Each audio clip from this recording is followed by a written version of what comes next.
Admit mistakes and grow. We have countless decisions to make a day. We will not always make the right decision, but we have to make mistakes to grow.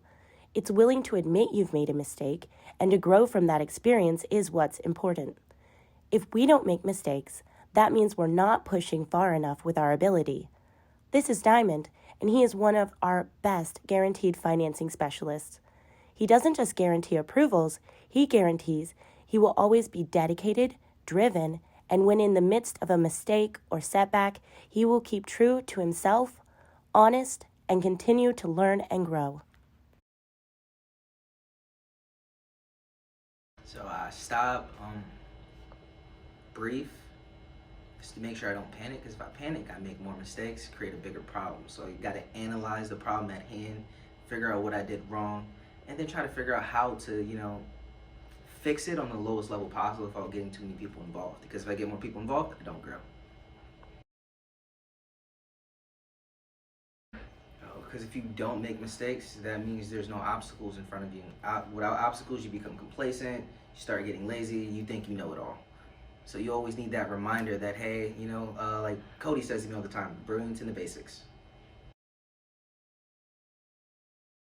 So I used to have customers that come in all the time tell me they're not interested, and I would always think it was my fault, or it's because of me, or something I didn't promote right at the dealership, when in reality it could just be timing. It could just be like, hey, bill could be coming up.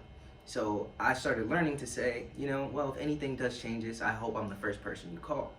And then after they pay a bill or something, probably like a couple of months later, they're ready. Or like during Christmas time, people are getting presents. That's why they're not interested. So, and not being interested has nothing to do with you. Because it's challenging. I love the people I work with. They're amazing. Like, everyone's optimistic. They're always trying to, help you get the edge so you can be better than yourself. And honestly, Cody, he taught me this thing like, hey man, I get you're doing your best, but raise your hand as high as you can. I go like this. He's like, all right, higher. There's always much more potential you can reach. And it's one of these businesses, like, it's family oriented. It's not like anywhere else you go. Everyone's really close, and it's fun. It's fun.